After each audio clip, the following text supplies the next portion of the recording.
আল্লাযী খালাকাকুম মিন নাফসিন ওয়াহিদা, একে অপরকে চিনতে পারো, পরিচিতি নির্ধারণ করতে পারো। ওয়া খালাকা মিনহা যাওজাহা, এবং তার থেকেই সমস্ত সৃষ্টি জগতের লালন পালন করেন। আমেজ শুরু হয়েছে এবং ইতিমধ্যে বিভিন্ন রাজনৈতিক দলের মধ্যে প্রার্থী বাছাইয়ের কাজ চলছে আমরা দেখতে পাচ্ছি। আমরা আশা করি উৎসবমুখর পরিবেশে আগামী ফেব্রুয়ারিতে নির্বাচন অনুষ্ঠিত হবে, সুষ্ঠু অবাধ নিরপেক্ষ নির্বাচন হবে এবং যারাই নির্বাচিত হবে আমাদের সরকার আমরা তাদের হাতে, ফলে আমাদের দেশে কনস্টিটিউশনাল কন্টিনিউটি, সাংবিধানিক যে ধারাবাহিকতা, এটা অক্ষুণ্ণতা।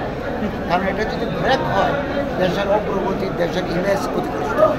এই জন্য আমরা সাংবিধানিক ধারাবাহিকতাটাকে রক্ষা করার জন্য আগামী ফেব্রুয়ারিতে নির্বাচনের আয়োজন করেছে এবং এটা যথাসময়ে অনুষ্ঠিত হবে। খোলা পানিতে মাছ শিকার করার জন্য একদল লোক সবসময় সতর্ক থাকে এবং বারবার অযৌক্তিক দাবি তুলে অস্থিরতা তৈরি করতে চায়, সরকারকে বিব্রত করতে চায়। তো যতই করুক এগুলো আসবে, আমরা কিন্তু ডিটারমাইন্ড ইলেকশন করার জন্য নির্বাচন এবং ইলেকশন গভর্নমেন্টের হাতে ক্ষমতা হস্তান্তরের জন্য আমরা আমাদের সার্বিক প্রস্তুতি রয়েছে। ইলেকশন কমিশন এভাবে কাজ করতে আন্দোলন হবে, আন্দোলন চলবে, আমাদের পক্ষে যতটুকু সম্ভব আমরা তাদের দাবি দাবা পূরণ করছি।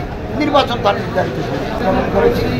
350-এর মতো মসজিদ প্রায় নির্মিত হয়ে গেছে, কিছু আমাদের হস্তান্তর করেছে আর কিছু হস্তান্তরের প্রক্রিয়া আছে। যেগুলো ফাটল হয়েছে অথবা ত্রুটিপূর্ণ আছে এগুলো আমরা একটা পাওয়ারফুল কমিটি গঠন করেছি, তারা বিভিন্ন জেলায় যাচ্ছেন এবং তদন্ত রিপোর্ট দিলে আমরা অভিযুক্তদের বিরুদ্ধে আইন অনুযায়ী ব্যবস্থা নেব।